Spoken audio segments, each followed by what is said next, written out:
sincere apologies for starting the show behind schedule. We are trying to put one or two things together for your listening delight.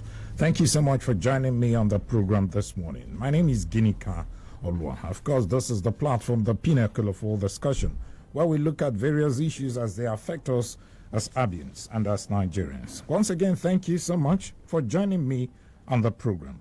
Remember that last week, the governor, Dr. Alex Otti, sworn in about 16 commissioners as members of the Abia State Executive Council. Abians are full of hope as to what these notable Abians will be bringing on board to help the government of Dr. Alex Otti succeed as soon as possible. The quest for improved infrastructure, IGR, security, amongst others, and the front burner of expectations from Abians. On the platform this morning, we will look at the charge made by the governor on the commissioners that there will not be any excuse for lack of performance and that they should stay away from corrupt practices. These are very strong words and a very strong charge again for the new commissioners that were sworn in last week. Okay, we'll take a political update right now. When we come back, my guest is a regular on the show. You'll meet him when we get back to the show. Stay with us. All right, welcome back to the program. It's now the platform, the pinnacle of all discussion. We are looking at the task ahead for the newly sworn-in commissioners. 16 of them so far. They are supposed to be 19, but 16.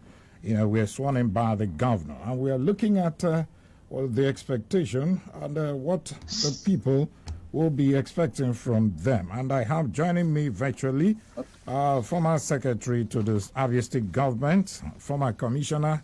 He has been there before, so he should tell us the expectation of Abians. And I'm talking about Chief Raphael, who joins me now virtually. Good morning, Chief, and welcome to the program. It's always my pleasure to be with you. Good day, listeners. Yeah, we appreciate you. In a short notice, you really answered us. Thank you so much. Okay. Thank you very much. Yeah, like I said, the governor has actually warned the new commissioners against engaging in any corrupt practices during their swearing last week. How will he ensure this does not actually happen in terms of, what is he going to put in place to check these newly sworn-in commissioners to ensure that this charge he has made on them comes to fruition? Well, I would think that His Excellency, the new governor, has started on a good note. He has tried to give emphasis to competence and then the right character. So we should commend him. I have taken a perusal of that list, and I find most of those I found on that list. I find them very credible.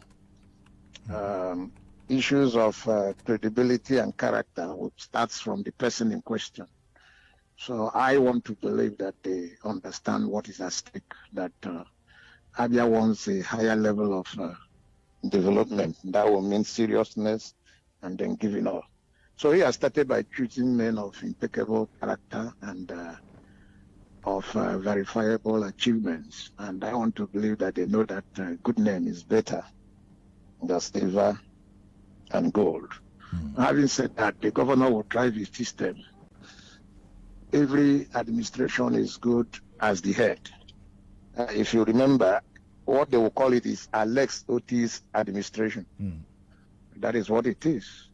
Once the head is good, the entire body will be full of light, no doubt about that. So I will advise strongly, based on experience, that His Excellency must now sit down and make his visions sectorially very clear. He has to bring them minute to minute. What do you want to see in the educational sector? What do you want to see in sports? What he talks about health. What does he want to see in health? He's talking about urban renewal, Aba and Umuahia and other sub-towns in the state. Exactly what do you want, at what pace, and what degree? Overall global vision will be determined by the visioner. Then the vision runners will pick up from there and then break it down into pieces, make it into workable work plan, and then run according to the timeline. So if he goes to sleep there will be staccato competing visions, and it wouldn't add up.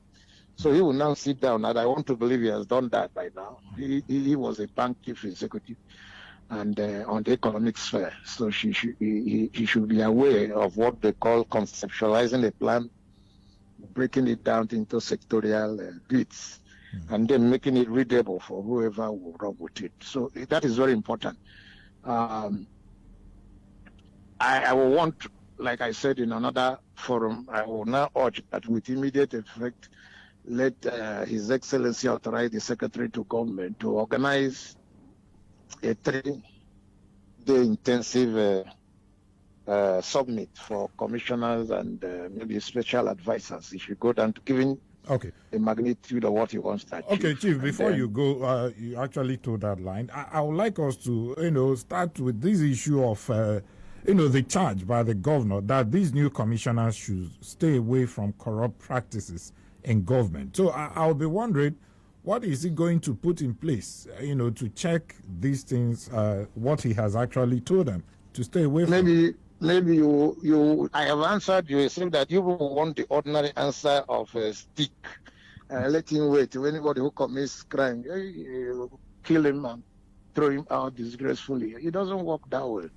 I have told you he has done the first thing you ought to do. Let me even commend him. There is a score that people haven't spoken about.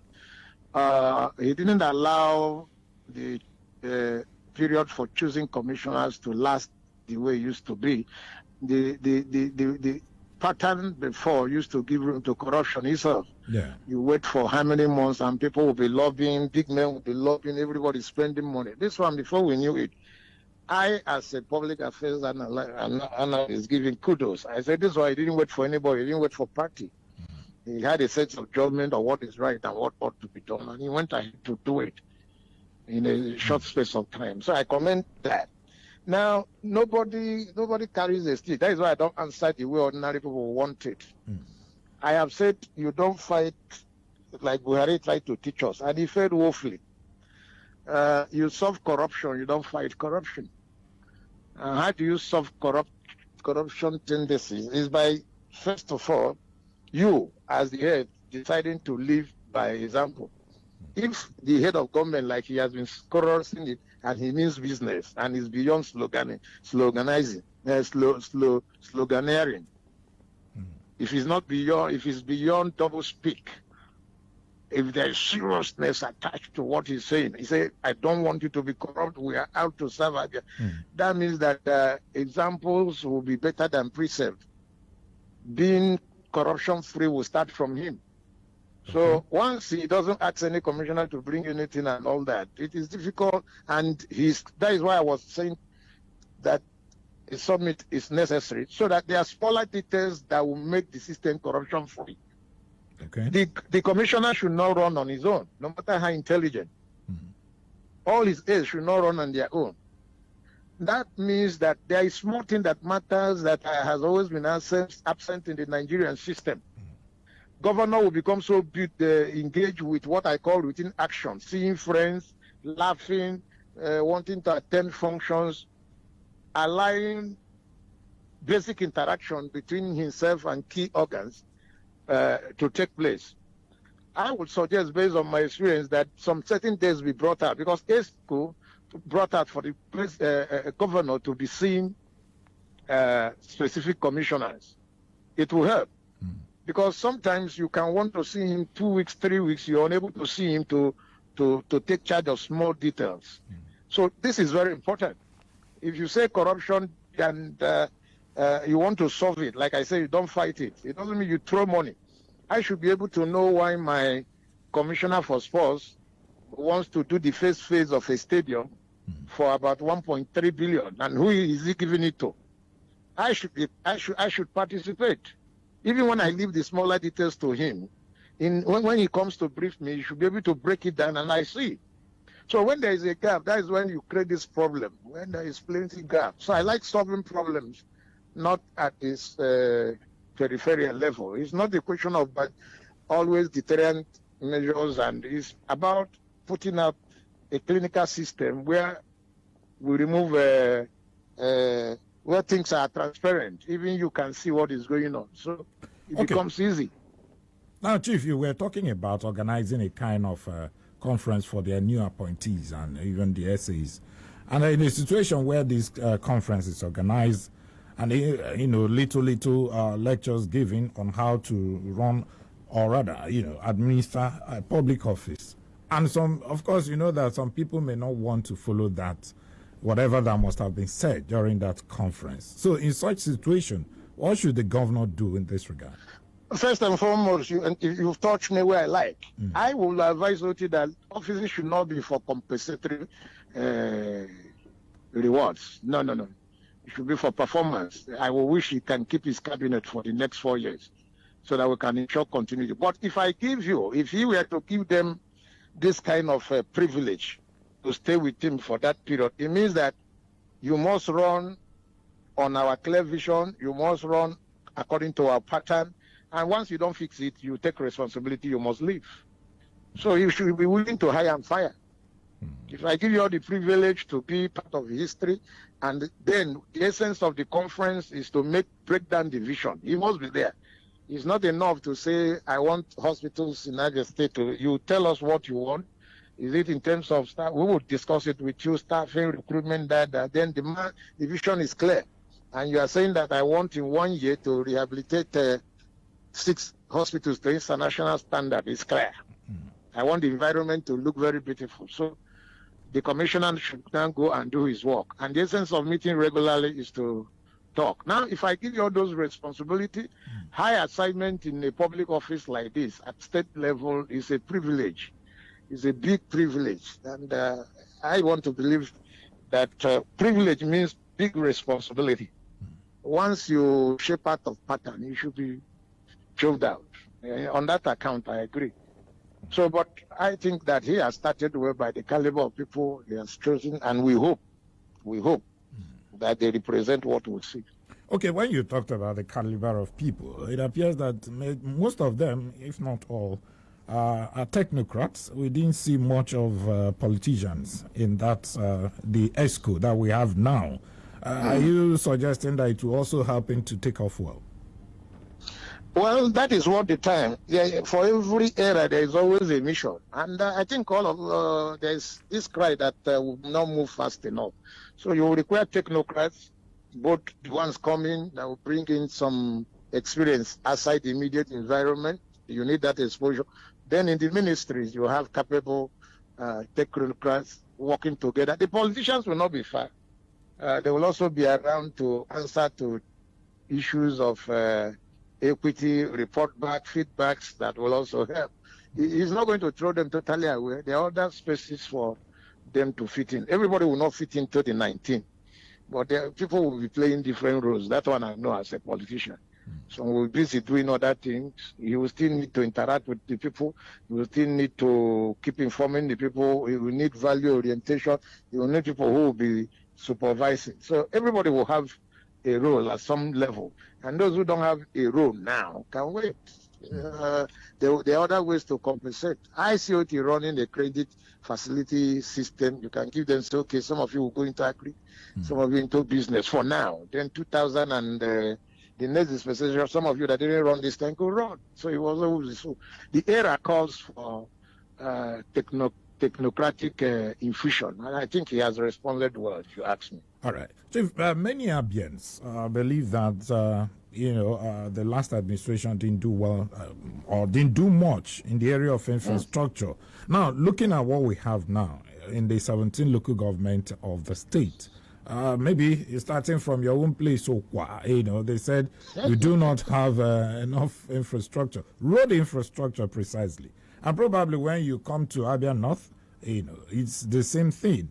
What should the new ESCO or the government under Governor Oti be doing in this regard now that you have, state ESCO in place?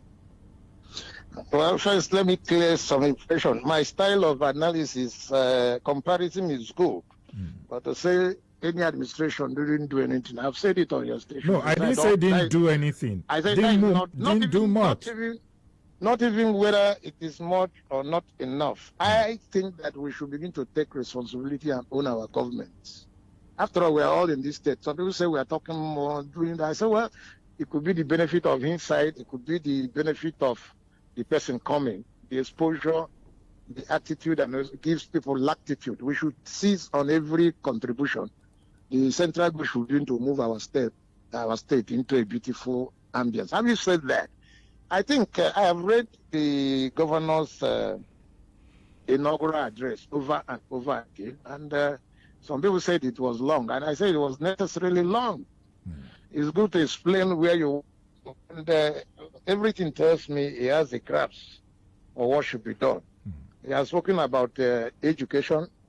I guess he knows that it will affect the teacher upgrading and recertification, facilities, their welfare, making sure they are paid alongside things he said will pay, and then, of course, infrastructural turnaround. I don't know what his vision is there. That is where the commissioners will come in. Supposing I was his commissioner for education, I would say we can change the kind of school environment we inherited from colonial masters and make it a bit modern. One long building, two-story or three, can take a whole school, and it's beautiful with different blackboard and so on. We look at the teachers sitting, teachers' room, change it and make it modern, and find a way of making the public sector educational system a little far more cheaper, affordable yet qualitative for the teeming population, because the goal should be mass literacy, moving it. I don't know what percentage we are now. It's not enough to say we gave food and people, what is the percent? We measure in percentage. What is the percentage of those responding? What level of literacy rate we will achieve for the state at the end of the first 4 years? So that is where it goes. Then you look at, he's spoken about agriculture. So we will know, is it to help the farmers there, and how is what they are doing. But I have insisted that if I were to offer my views, I would say that it's time that we bring at least 1 or 2, 3 mechanized farming alongside what Michael Okpara was thinking. But we can improve on that, make these farming settlements very modern, put all facilities, create the offices properly so that whoever read agriculture and wants to do farming will be proud to be there. In the evenings, he will not go, he can play his lawn tennis. And if we graduate to having potters there, why not? But there should be facilities taking care of them. And I have been to a few places, and I've seen what they call integrated farming system, where you can see a large expanse of land, and they are doing so much within a little space, doing fishing, doing tomatoes farming, doing yam. But Chief, you know that agriculture cannot thrive when the road infrastructure is bad. So no, I have told you. Abians are predominantly farmers, especially the ones we have in rural areas. Yes, I didn't do it. I didn't do it in terms of prioritization, but I told you he knows what he wants to do. He has mentioned urban renewal and infrastructure. He has already started with 9 roads in but that shows he knows that road is important. And probably, I'm really much concerned about your own area. Yes, because it's an oil-producing area, and when you look at the road leading to that area, is terrible. No. I want to believe. I'm not in the same party with His Excellency, but I'm supporting him to give us the best. Quickly, his love for Okwa people has been established long before now. When he was in Abia, he made an Okwa son, the state chairman. He has continued to carry our people along in his inner circle. So we will need road. There's a road bothering us there now, particularly the Orata, Obokwe, Okwati road. All of us have agreed that whoever does that road will touch our mind. We have many, but that one, you do it today, maybe within the first 100 days, who are we? We will all feel very grateful. We need water. Our general hospital there is comatose. We want it to be, it serves the 2 local governments of Okwa. We want it on. The electricity is down. As I'm talking to you, Okwa has no electricity. Just because some poles. The whole, let me talk of Okwa West. That's a land that I know, so that I can speak correctly.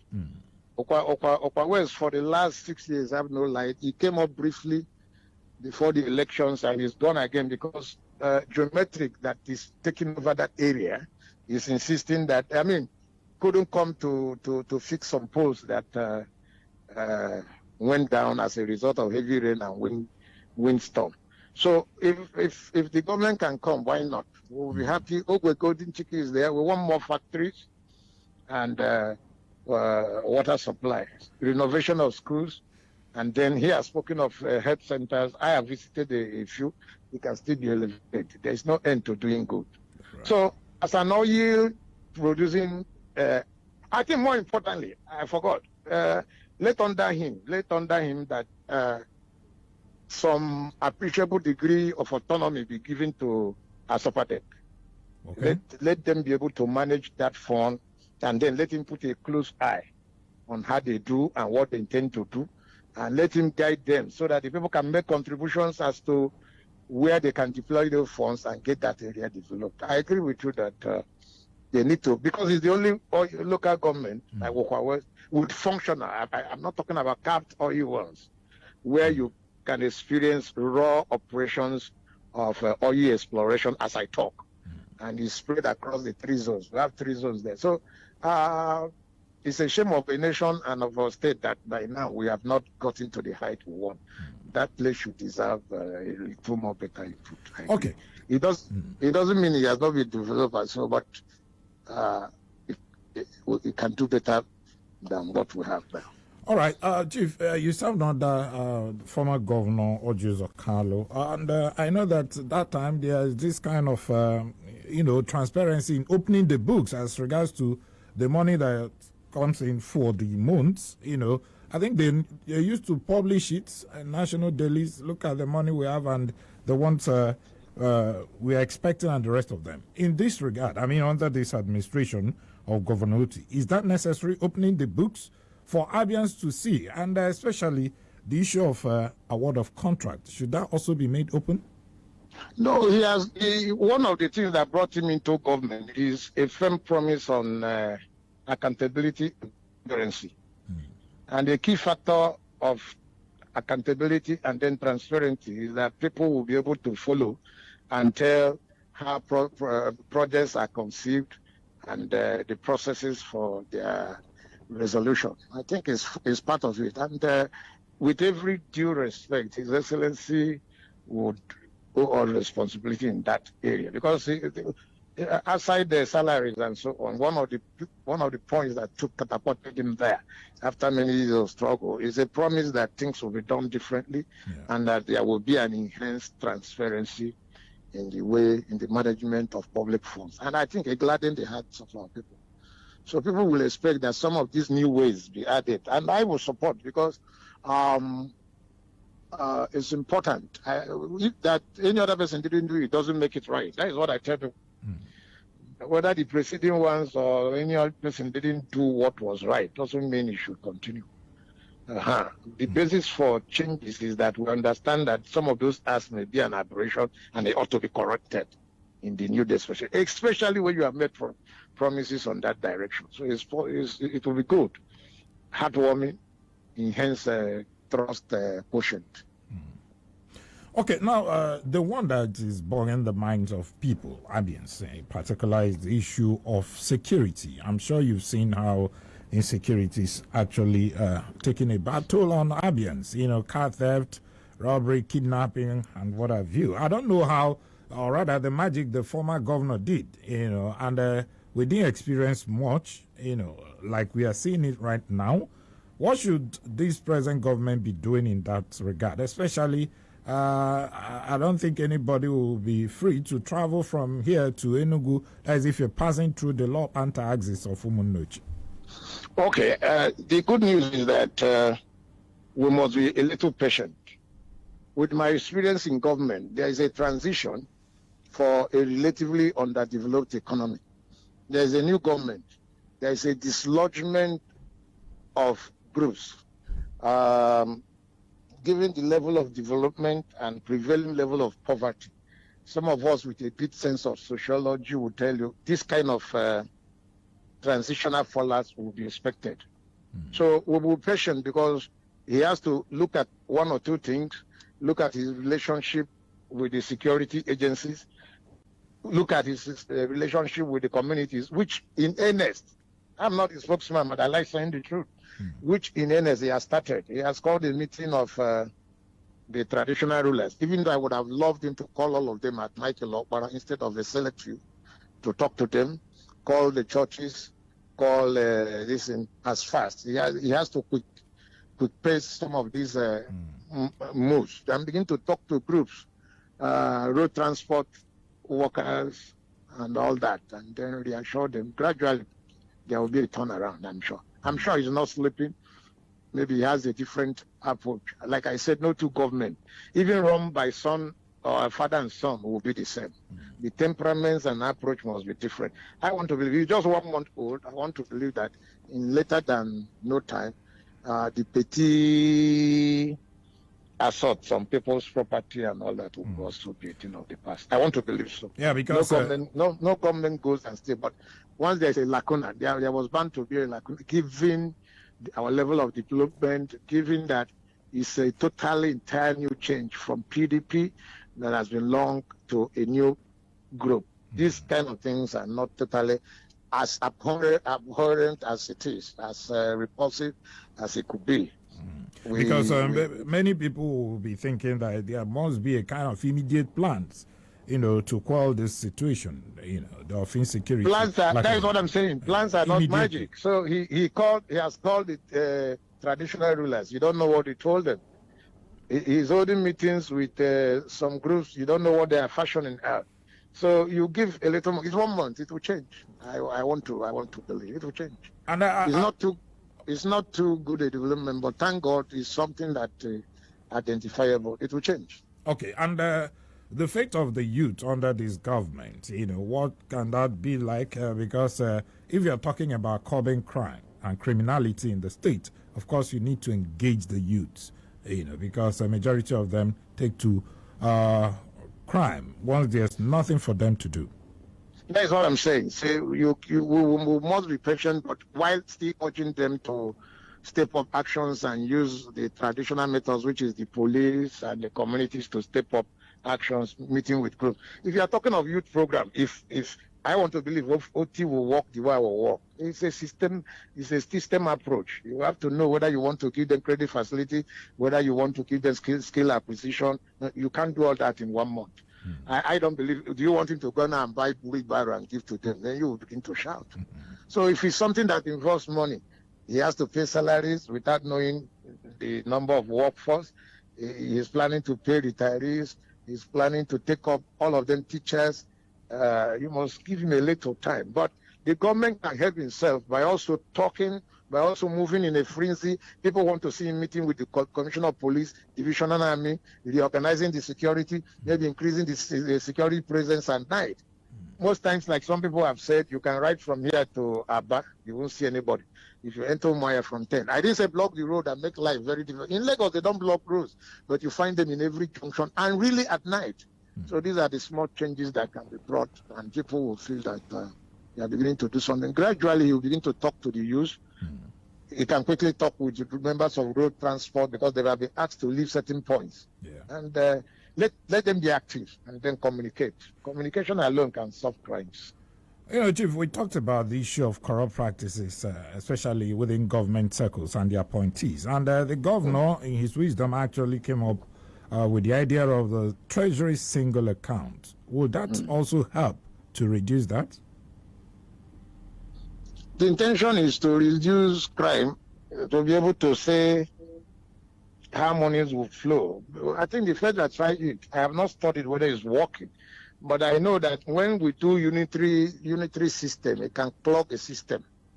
It can clog a system. I would prefer we use the human method. Let those who man your key outlets of finance, including directors of finances, be properly scrutinized and then put under new instruction. And one thing I say is this: let people pay a price for what they do. Let people pay a price for what they do. Okay? You say you are chasing ghost workers. If I were the governor, I wouldn't even need to. I would tell every permanent secretary and directors along that line. If at your line I find out there is a staff that is not coming to work, he has employment in Abuja, he's in the university and he's still working here, and you didn't say it right so that he's removed from the, you too will go. We tell the civil service, give them that matching order. And people will be willing to talk. People struggle for position. And you encourage the civil servant and say, please report to me, anybody who has done this. If they do, You step in 3 days, you find out whether it's true or not, and then let people take responsibility for their acts. The same thing I'm talking about security. If you are divisional police officer, you are commissioner of police, you are crime divisional officer, you should take responsibility of what is going on in your area. So all this talking and everybody clapping and people sit on their seat should be over. But the security one, he doesn't have control over the federal forces. He can only be appealing, but he can also come in with how they can reshape. Like I've given one. Let's take note of the notice of crime, then know whether you deploy more. You don't need to clog the streets. I returned from a journey from near north, and we didn't find people too much on the streets. But as you go along, you see them sitting in their cars with mounted security gadgets. That gives assurance. It's only in the southeast that I say. The other day I went to Imo State, before even Abaribe spoke about the humanization of the Igbos. I wanted to write it in my column in Sunday, so I said, because I saw people, I was even driving with a friend by the road, and at each block I saw vehicles parked about 10 meters away, and everybody will come down and begin to trek. And I said, what a country. Can this? I just returned from Calabar for a burial, all the way from Akwa Ibom to Calabar. Nobody stopped me. But I saw them at the two bridge. I saw them in over 5 minutes. They didn't stop me. They were just by the side watching, and I was happy. It was beautiful enough for me to stop. I felt so confident and safe that I could come down to purchase a few things, including fresh fish. So you don't need to suffocate us. The anatomy of checkpoints is to suffocate the people that you don't like. And when I see them in the southeast, everywhere from here to Enugu, it's not just in pursuit of secessionists. It means you want to stifle the people psychologically, you want to disorganize their economic setup, and that should not be acceptable. And that is where the governors themselves come in. What is their response? You've spoken about Enugu Road. What is the response between OT and the Imo governor? It's as if nobody is hearing the news. Yeah. Even the Enugu man, where is his obsession in just doing things? If I say I won't come out for my business, is that his business? His business should be to create an ideal atmosphere that people will see and feel safe enough. Then they will be obliged to take the individual decisions they ought to take. Okay. By now, the bar of a man should be working with Imo, working with even Eboyi, and so on, to look at the trans highways that enter these states. Then they look at places like Isukwato. But we must give this man credit. What is his name? The Oga Jr., I think. I don't know whether that's the same mother. The one in the house of Amobioga. Amobioga, yeah. He used to be my friend some time ago. We were close. I found him in the house. By the weekend, I know he has come with members of the House of Representatives to discuss with the police about the Umuno. That's what it should be. Okay. There should also be engagement with the locals with the state government to know what they can do. At the point before Kezie left, I learned that both Umunochi and Isukwato people combed their bushes. I don't know whether they did it on their own or with police.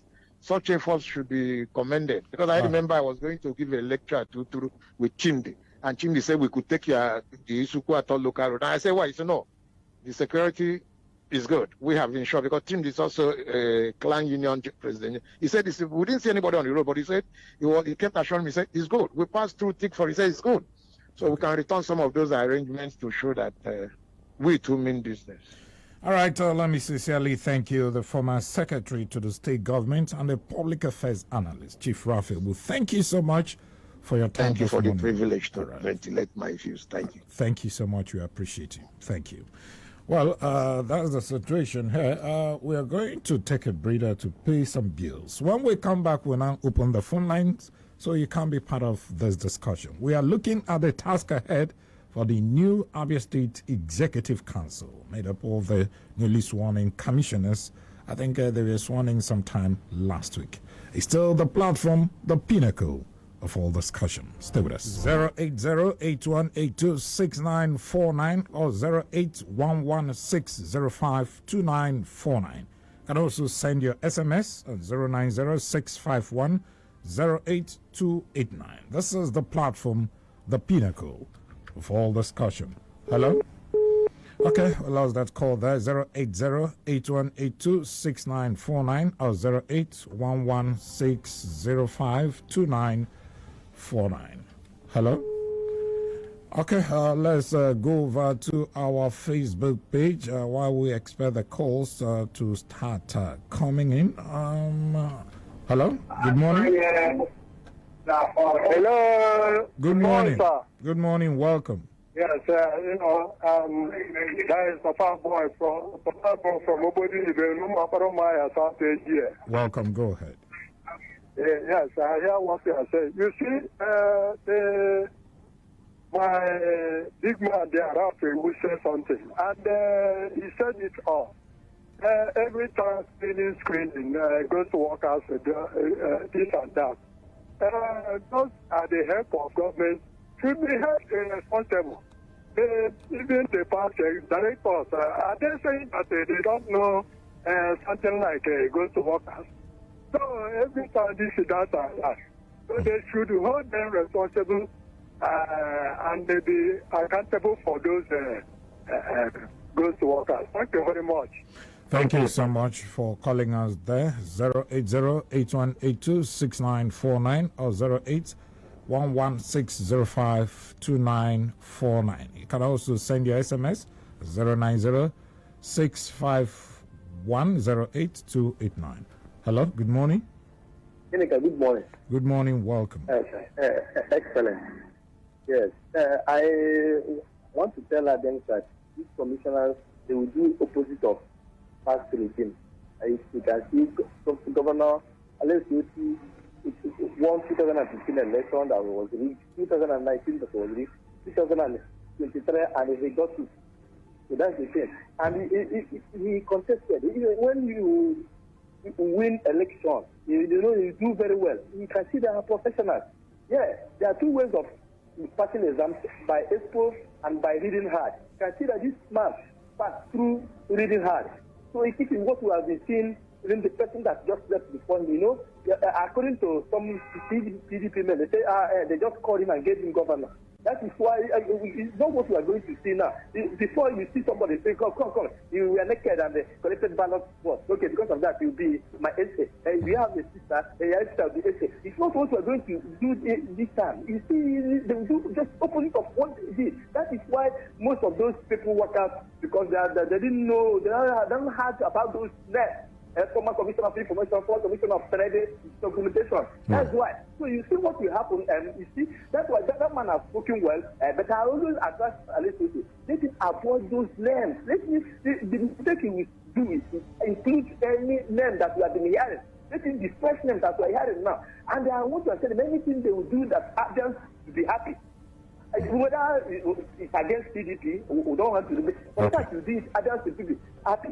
Try and do it, because whatever Abians are happy, Jesus Christ himself will be happy. All right, thank you. That's the thing. Keep on keeping on, my brother. Thank you so much for calling us there. Okay, to our Facebook page, this one is coming from Machuku Kennedy Chinedu, voice of Mbisa. He said, good morning, everyone in the studio. Our guests have spoken well. Please, I want Abians to be patient with Alex Chioma Oti, because he has good intentions for Abias, because it's not going to be business as usual. Thank you so much. Hello, good morning. Yeah, my name is Richard. I'm calling you from Odompa, then the local government, Abia State. Welcome, Uchenna. Go ahead. Yeah. Good morning, Rafi. No, he's not here. Just go ahead and make your point. Yes, I commend him for what he has. He has analyzed the issue of everything concerning Abia State. I want to put mouth in the issue of this, what he's saying about rehabilitating some of these hospitals and all the rest. And was our West area. Those areas, I have went that place. It's not good.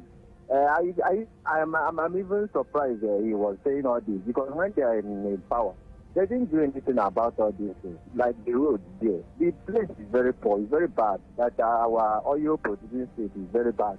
That place, that area is very bad. Let them put, let the governor, like I played for the governor of Abia State, Governor Alessio, to look into those places and make sure that area is looked into. And come off hospitals and all the rest. Let them look into hospitals. And, there is somehow what you do for the workers. They will be comfortable in where they are. And if this goes to workers of a 10, this has been here since the governor of Abia State, the former governor, those workers of the state, let them know how to handle this issue, because it has been a critical area, affecting the civil servants in the area of health sector and local government, all those areas. Those has been a critical things affecting the sectors. So let them look into it and make sure they handle it carefully so that it will not affect the real workers. Thank you. Have a nice day. Thank you so much. Ezekiel Elvis on our Facebook page, the newly appointed commissioners in Abia State should carry out their respective duties and responsibilities judiciously, because all of them will definitely give account of their deeds and action to well-meaning Abians when the time is right. God bless us all. Thank you so much, Ezekiel Elvis. Hello, good morning. Hello, good morning, Mr. Ginika. Good morning, welcome. Thank you, sir. My name is Mr. Chijoke from Bende Road. Go ahead. Thank you, sir. I want to thank you for your good program, and also to thank Mr. and Pastor Rafebu for saying the truth. And also, what surprised me mostly is about the question you asked him a question about infrastructure, the way the government of PDP managed infrastructure in Abia, and he could not give a good answer to that question. And also, he said something that surprised me in his area, Okwa West, Okwa East, that PDP did not do anything. And I am surprised that this is a man who supported PDP in every side. So what I'm saying is this: PDP really, destroy Abia State. But I don't want us to rely on this.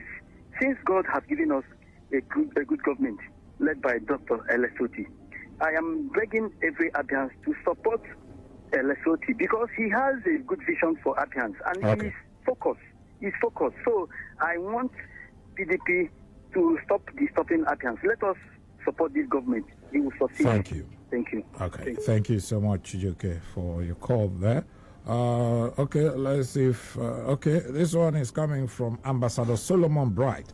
He said, "Greetings. This is a new Abia. I know that His Excellency Governor Oti will do well in all ramifications." Okay. Thank you so much. Hello. Good morning. Good morning, Guinea. Good morning. Welcome. I was calling from Omai. Okay. Okay. I think the expectation is very high. In fact, Abians still expect so much from this very present administration. And I want to urge the newly sworn-in commissioners. They have no choice than to deliver. And they must key in to the vision of the governor he has for Abians to ensure that Abians get best of them. Commissioner is not a title. It is a call for service. And they must give everything to get the best for Abians. I want to urge them to discharge their responsibility without fear or favor, just for Abians to have a better place to call a state and to correct every abnormality that have existed in the state for the past years. Thank you very much, and God bless you. All right, thank you so much. To our Facebook page still, Chinedu Joseph said, Dr. Alex Oti told the former governor Ipazo during the 2019 election debate that as a governor, you have the power to hire and sack. So Alex Oti knows what to do. Let me join my voice with the RAF to say, if Dr. Alex Oti will relocate a super deck to Okwa, as a promise during campaign, the people will be happy and let our super deck and NDDC do what they are supposed to do. Thank you so much. Okay, I think that will be all from this. Okay, Alex said, please, Oti shouldn't be pressured. Everything is one step at a time. Thank you so much. Can we take the final corner? Okay, we lost that. I think we just have to drop the anchor here on today's edition of the program, The Platform, the pinnacle of all discussions. Sincere thanks to my guest who I spoke to earlier on, the former secretary to Abia State Government and the public affairs analyst, Chief Rafebu. Thank you so much. We really appreciate you. And to all of you who called in and who send your messages on our Facebook page, thank you so much. We really do appreciate you. My name is Ginika Olwa. Sincere thanks to Stanko and Charles, the guys behind the video. All right. Thank you so much. I'll see you again on Wednesday at 10 a.m. on the platform, the pinnacle of all discussion.